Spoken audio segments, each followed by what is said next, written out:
L'ingénieur s'est moqué du mécanicien noir. Si tu répares ce moteur, je t'épouserai. La raillerie cruelle résonna dans l'entrepôt de l'entreprise comme un coup de feu dans le silence tendu de ce lundi matin. Rebecca Williams, ingénieure en chef chez Précision Automotive à Détroit, tenait son téléphone pointé directement sur David Jackson tandis qu'elle répétait la phrase, son sourire venimeux n'atteignant jamais ses yeux. « J'enregistre tout, David. Quand tu échoues lamentablement, je veux que tout le monde voie ce qui se passe quand quelqu'un essaie de prendre ta place. » David avait 38 ans et avait passé plus de temps sous le capot d'une voiture que Rebecca dans les universités prestigieuses. Ses mains rugueuses, cicatrisées, calleuses portaient l'histoire de moteurs remis en marche bien après que d'autres aient rendu l'âme. Son petit atelier du sud de la ville n'était pas équipé du matériel le plus récent ni orné de diplôme, mais il possédait un atout inestimable.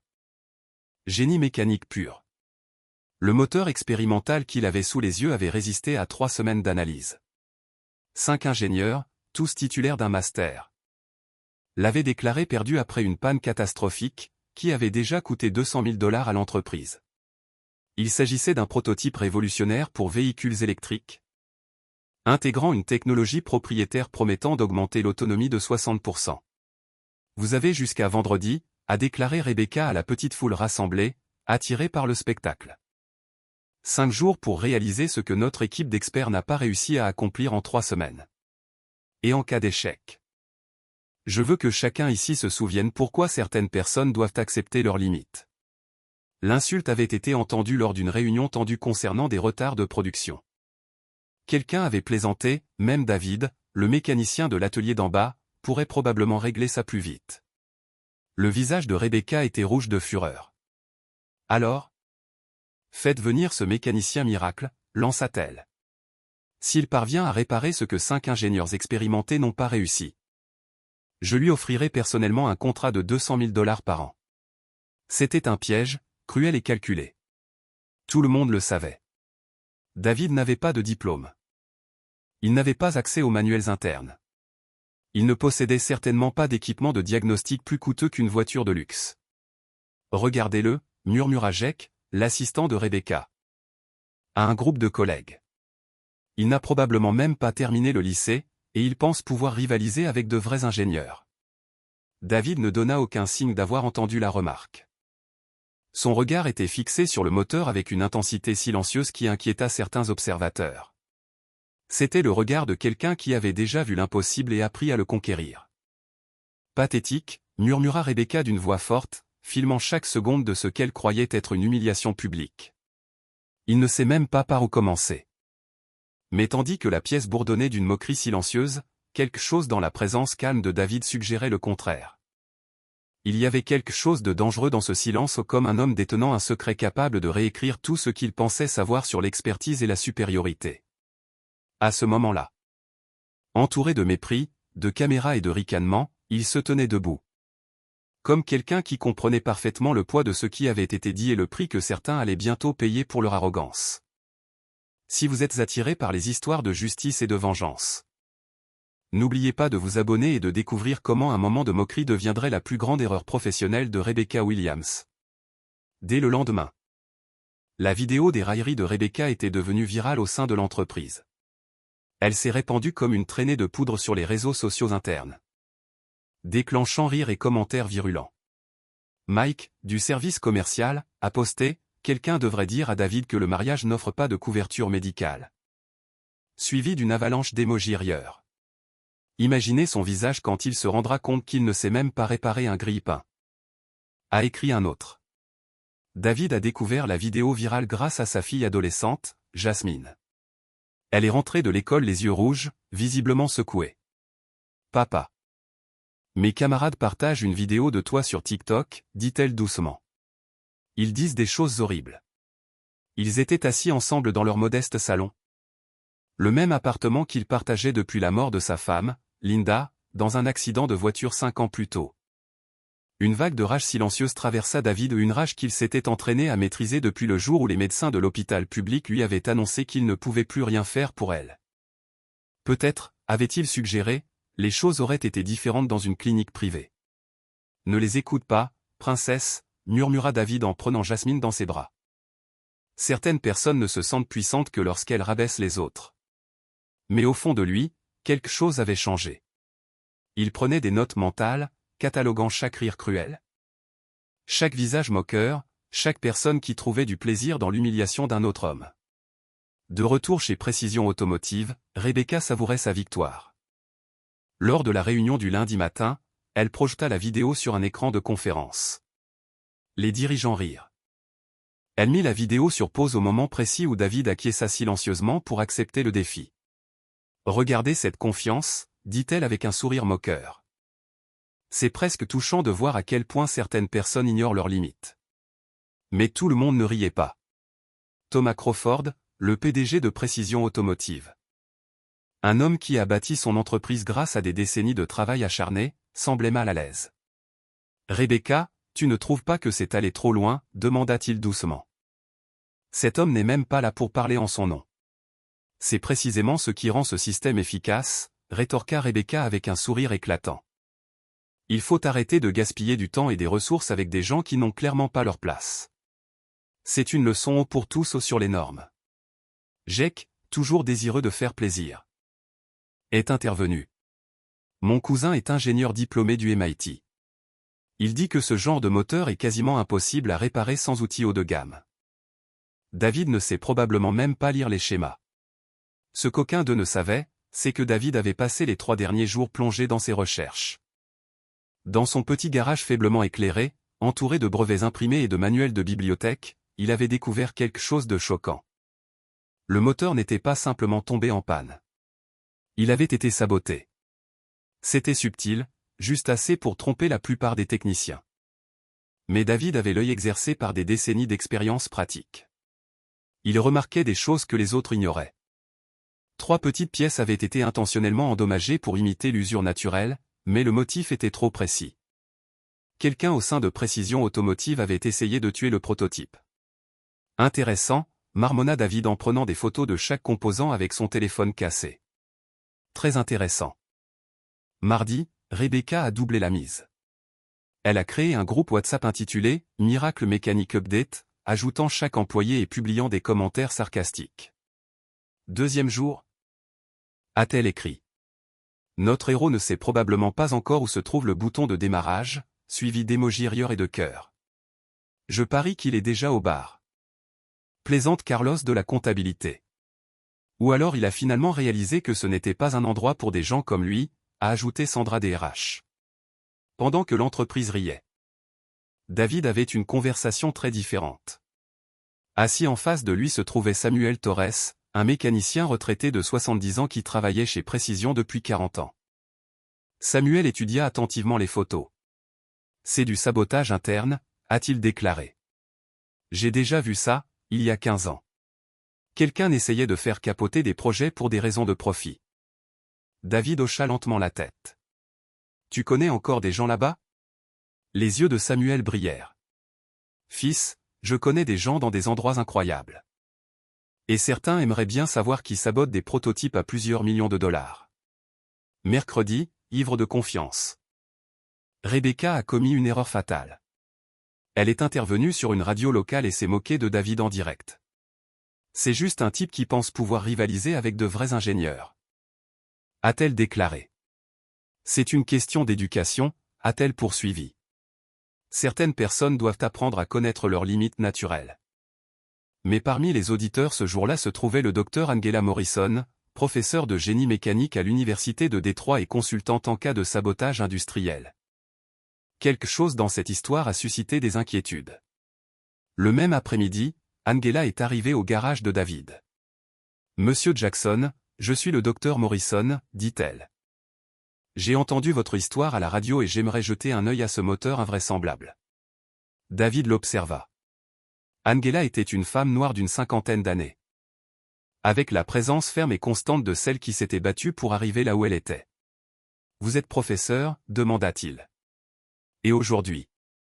Je suis aussi quelqu'un qui sait reconnaître un sabotage quand elle en voit un, a-t-elle répondu. David ouvrit la porte. Il était temps de montrer à quelqu'un ce qu'il avait trouvé. Tandis que Rebecca poursuivait sa campagne de cruauté en ligne publiant des mèmes. collectant des likes dans sa chambre d'écho de préjugés. Quelque chose de bien plus puissant se déroulait dans le calme de l'atelier de David. Quelque chose de précis. Quelque chose de dangereux. Quelque chose d'imparable. Chaque rire enregistré, chaque commentaire venimeux. Chaque démonstration publique de mépris, rien de tout cela n'avait été oublié. Ce n'était plus seulement gravé dans sa mémoire. C'était devenu une preuve concrète, grandissant de jour en jour. Prête à révéler précisément qui avait vraiment été déplacé dans cette histoire. Le docteur Angela Morrison n'était pas seulement professeure d'université. Pendant 2 décennies. Elle avait été experte technique pour le FBI, spécialisée dans les affaires de sabotage industriel. Et ce qu'elle avait découvert dans l'atelier de David avait confirmé ses pires craintes. Ce n'est pas juste du sabotage, murmura Angela en parcourant du regard les photos haute résolution prises par David. C'est un schéma particulier que j'ai déjà observé. Quelqu'un chez Précision vend des prototypes à des concurrents et sabote les originaux pour couvrir le vol. Samuel Torres hocha lentement la tête, le poids des années dans sa voix. Je soupçonnais quelque chose de ce genre depuis un moment déjà. Trop de projets ont échoué dans des circonstances trop étranges pour être une coïncidence. Tandis qu'il reconstituait la vérité. Rebecca n'en a fait que s'enhardir dans sa campagne d'humiliation. Avec une assurance dangereuse, elle a créé un événement Facebook intitulé « Mariage du siècle, ingénieur et mécanicien ». Prévu vendredi. Elle a invité toute l'entreprise à assister à ce qu'elle a qualifié de « moment historique ». J'ai même choisi la robe, s'est-elle vantée dans une story. Avec un rire incontrôlable. Quelque chose de très simple, puisque ce sera une cérémonie rapide genre 5 secondes de « je t'avais dit que ça ne marcherait pas » et c'est tout. Les commentaires affluaient, tous plus cruels les uns que les autres. Pauvre gars, il n'a aucune idée de ce qui l'attend, écrit Jack. Quelqu'un devrait le prévenir. Peut-être qu'il peut encore faire marche arrière et conserver un peu de dignité. David gardait le silence, mais il documentait chaque publication, chaque commentaire, chaque once de cruauté. Sa fille, Jasmine, était devenue sa plus grande alliée. Ayant récemment appris à utiliser un logiciel de montage vidéo à l'école, elle l'aidait à tout organiser et à tout archiver. « Papa. Regarde ça », dit-elle un soir en lui tendant son téléphone. Elle a fait une vidéo où elle t'imite au travail. Elle a déjà été vue 15 000 fois. La vidéo était dégoûtante. Une parodie cruelle dans laquelle Rebecca prétendait être une mécanicienne confuse, utilisant des gestes exagérés et une voix moqueuse, caricaturant les stéréotypes raciaux. « Parfait » murmura David en le sauvegardant. Continue à tout documenter. Jeudi, Angela est revenue avec quelque chose qui a changé tout le match. « David, je dois te montrer quelque chose, » dit-elle. Essoufflée. J'ai récupéré les relevés d'entretien de précision sur 5 ans grâce à un contact du service des assurances. Leur conclusion était indéniable. 8 prototypes avaient échoué de manière quasi identique au cours des 3 dernières années, chacun suivant le schéma de sabotage précis que David venait de découvrir. Mais il y avait quelque chose d'encore plus accablant. Tous ces projets, dit doucement Angela, étaient dirigés par des ingénieurs noirs ou des femmes. Chaque fois qu'un projet échouait, ils étaient rétrogradés ou licenciés. Samuel a relié le point final. Et ceux qui ont pris le pouvoir? Toujours le même groupe d'ingénieurs blancs. Ceux qui se moquent de vous en ce moment. Cette nuit-là, David a travaillé sur le moteur comme un chirurgien. Il ne s'est pas contenté de le réparer. Il a documenté chaque pièce, chaque trace de sabotage. Et a rédigé un rapport technique indiscutable. Papa. Jasmine entra dans le garage avec une tasse de café. Tu es sûr de vouloir continuer? Ces gens ont du pouvoir. David leva les yeux vers elle, calme et posé. Tu te souviens de ce que ta mère disait toujours? La différence entre la justice et la vengeance. C'est que la justice protège les autres contre ce que tu as subi. Vendredi matin, Rebecca est entrée au bureau, vêtue d'un blazer rouge vif et munie d'un appareil photo professionnel. Elle avait engagé un vidéaste indépendant pour immortaliser ce qu'elle croyait être son moment de gloire.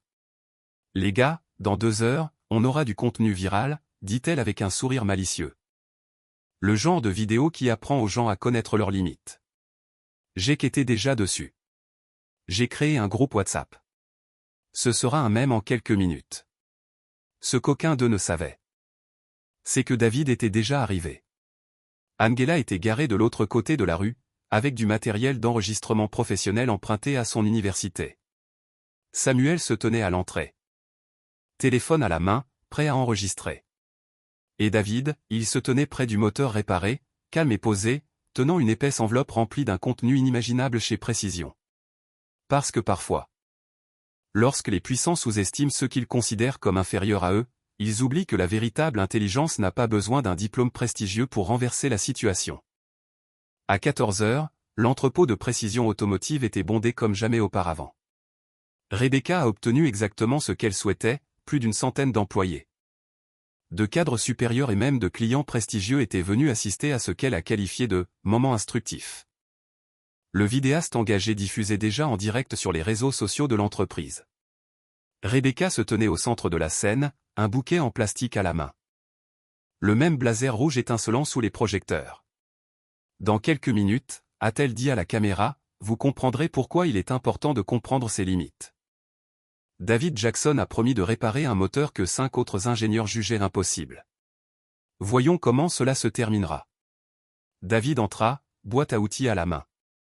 Son énergie sereine contrastant fortement avec la performance forcée de Rebecca. Angela le suivit discrètement, filmant avec du matériel professionnel. Jake ne put s'en empêcher. Oh, regarde. Le marié est là. Où est le costume? Tu ne peux pas épouser un ingénieur en salopette graisseuse. David l'ignora et se dirigea droit vers le moteur qu'il avait réparé pendant 5 jours. Avec une précision calme, il rebrancha les derniers câbles et vérifia le niveau d'huile. Puis il se tourna vers la foule. Avant de commencer, dit-il d'une voix forte et ferme. J'aimerais montrer à tout le monde quelque chose que j'ai découvert pendant la réparation. Rebecca fronça les sourcils. Ce n'était pas prévu dans son scénario. David a soulevé son vieux téléphone et l'a connecté à un projecteur portable qu'Angela avait apporté. Ce moteur n'est pas tombé en panne tout seul. Il a été saboté. La projection vacillait. Des images envahissaient le mur, des composants endommagés avec une précision surnaturelle. 3 capteurs ont été volontairement endommagés pour simuler une panne naturelle. Ce schéma est trop précis pour être accidentel. La foule s'agita. Rebecca s'avança. C'est absurde. Vous ne faites que chercher des excuses. Intéressant que vous évoquiez l'incompétence. Intervint Angela en s'avançant. Docteur Angela Morrison, je suis professeur de génie mécanique et ancienne experte du FBI en sabotage industriel. J'ai examiné les preuves et je peux confirmer que ce moteur a été saboté de la même manière que 8 autres dans l'histoire récente de cette entreprise. Le visage de Rebecca devint pâle. De quoi parles-tu? David a projeté plus d'images. Les 8 cas ont tous été signalés sur des projets dirigés par des ingénieurs ou des femmes noires. Après chaque échec, ces professionnels ont été démis de leurs fonctions et les projets ont été réaffectés. Samuel s'avança, portant un dossier de documents. Je travaille ici depuis 40 ans. J'ai vu qui est promu et pourquoi. Rebecca, vous et votre équipe avez reçu plus de 1,2 million de dollars en primes et promotions, toujours après avoir repris des projets qui ont échoué. Les mains de Rebecca tremblaient. Vous n'avez aucune preuve. C'est de la diffamation. David sourit enfin. Oh, j'ai des preuves. Jake? Tu te souviens de cette vidéo où tu te moquais de moi avec des stéréotypes raciaux? Ce que tu ne savais pas, c'est que ma fille l'avait enregistrée avant que tu la supprimes. Le projecteur passa à la vidéo de la parodie moqueuse de Rebecca. Des exclamations de surprise résonnèrent dans l'entrepôt. Les clients commencèrent à partir, le visage empreint de dégoût. Et Rebecca, dit calmement David, tu te souviens de ces messages privés sur WhatsApp? Ceux où tu discutais de la façon de maintenir certains types de personnes à leur place. Ma fille les a tous imprimés. Il n'y avait plus de rire. Seul le silence. Seule la vérité. La projection explosa sur l'écran, révélant des captures d'écran dévastatrices. Des messages de Rebecca décrivaient son intention de nettoyer l'entreprise des éléments indésirables et d'utiliser des méthodes créatives pour éliminer la concurrence de la diversité. Thomas Crawford, le directeur de l'entreprise, était arrivé silencieusement et observait maintenant la scène avec une expression d'horreur croissante. Rebecca, dit-il d'une voix froide. Dans mon bureau. Maintenant. Attends, interrompit David. Je n'ai pas encore fini. Il se tourna vers le moteur et le démarra. La machine rugit avec un rythme régulier et parfait. Elle n'était pas seulement réparée, elle fonctionnait mieux que jamais. Ce moteur n'a pas été simplement réparé, dit David. Il a été optimisé. J'ai augmenté son rendement de 15% grâce à des techniques issues de l'expérience, et non d'un simple diplôme. Rebecca s'effondra sur une chaise. Son blazer rouge, autrefois symbole d'autorité, ressemblait désormais davantage à un drapeau de reddition. Des larmes de colère et d'humiliation ruisselaient sur son visage. Jake balbutia, David, on ne savait pas. C'était juste une blague. Une blague? David le regarda froidement. Tu as essayé de détruire ma réputation. D'humilier ma fille à l'école et de maintenir un système qui empêche les gens talentueux de s'épanouir, juste à cause de leur couleur de peau. Ce n'est pas une blague. C'est un crime. Angela s'avança, la voix ferme alors qu'elle s'approchait du microphone. Le dossier complet de cette enquête a déjà été soumis au ministère de la Justice, au Conseil d'État des ingénieurs et à la presse. Rebecca Williams et Jacob Silva seront poursuivis pénalement pour sabotage et discrimination. Le silence dans l'entrepôt était assourdissant. Rebecca tenta de se relever, mais ses jambes cédèrent. David coupa le moteur et la regarda calmement. Oh, et à propos de cette demande en mariage, a-t-il ajouté, merci. Mais je vais devoir décliner. Je préfère les partenaires qui me respectent en tant qu'être humain. Tandis que la sécurité de l'entreprise escortait Rebecca dehors brisée. Humiliée et exposée devant tout ce qu'elle cherchait autrefois à impressionner, David resta debout près du moteur. Non seulement une machine qu'il avait réparée, mais un symbole de ce qu'il avait accompli avec quelque chose de bien plus puissant que des outils. Il avait retrouvé sa dignité. Affirmer son intelligence et exercer un sens de la justice qu'aucun diplôme ne pourrait jamais offrir. Car parfois, lorsque les privilégiés oublient que la compétence n'a pas de couleur, ils apprennent de la manière la plus cruelle que sous-estimer quelqu'un peut être l'erreur la plus coûteuse de leur vie. Une erreur qui non seulement détruit des carrières, mais réécrit aussi l'histoire de ceux qui méritent véritablement d'être au sommet. 6 mois plus tard, les employés de Précision Automotive appelaient encore cet événement « le jour de la vérité ». Ce jour-là, David Jackson était assis dans son nouveau bureau surplombant le centre-ville de Détroit. La plaque sur sa porte indiquait « David Jackson, directeur de l'innovation technologique. Précision Automotive ». Thomas Crawford avait réagi rapidement et résolument après les événements de cet après-midi-là. Rebecca Williams avait été licenciée pour motif valable et faisait face à 3 chefs d'accusation, sabotage, discrimination raciale et complot. Jake Silva avait également été licencié. Il travaillait désormais comme vendeur de voitures d'occasion, accablé par le poids de ses dettes. Quelle ironie, pensa David en observant la ville depuis sa fenêtre. Ils avaient toujours peur que je prenne leur place. Ils n'auraient jamais imaginé que je construirais quelque chose de plus grand. L'entreprise ne s'est pas contentée d'offrir un poste à David. Elle lui a accordé un financement complet pour diriger un département d'innovation inclusif.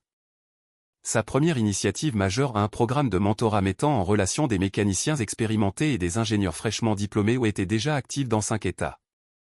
Angela Morrison avait rejoint l'entreprise en tant que consultante spécialisée. Son travail consistait à identifier et à démanteler des pratiques discriminatoires profondément ancrées. Sa collaboration avec David avait déjà permis des découvertes qui transformaient la carrière de dizaines de professionnels injustement marginalisés. « Papa, tu as vu ça ?» Jasmine entra dans son bureau, sa tablette à la main. Aujourd'hui âgée de 19 ans, elle poursuivait des études d'ingénieur grâce à une bourse entièrement financée par l'entreprise. Elle était également devenue une activiste numérique respectée. Rebecca a essayé de publier un message sur LinkedIn sur la façon de surmonter l'adversité, a dit Jasmine en haussant un sourcil. Mais bon, Internet a une mémoire. David sourit. Rebecca avait tenté de redorer son blason. Mais les preuves de ses préjugés continuaient de refaire surface. Aucune entreprise d'ingénierie réputée ne voulait prendre le risque d'être associée à son nom. Juste à ce moment-là, Samuel Torres entra dans le bureau, tenant une pile de rapports. Les ventes du moteur optimisé ont dépassé les prévisions, a-t-il déclaré. 3 entreprises concurrentes ont déjà proposé de concéder une licence pour cette technologie. Et Jake ? Demanda David. Samuel esquissa un sourire ironique. Il a essayé de vendre des données confidentielles à un concurrent. Il est tombé dans le piège qu'il tendait autrefois aux autres. Il est maintenant poursuivi au niveau fédéral pour espionnage industriel. Cet après-midi-là, David a reçu un appel inattendu. C'était l'animateur d'une émission de radio locale. La même émission où Rebecca avait essayé de l'humilier quelques mois plus tôt. Monsieur Jackson. Nous serions ravis de vous entendre à l'antenne pour parler de votre parcours et de votre nouveau programme d'inclusion.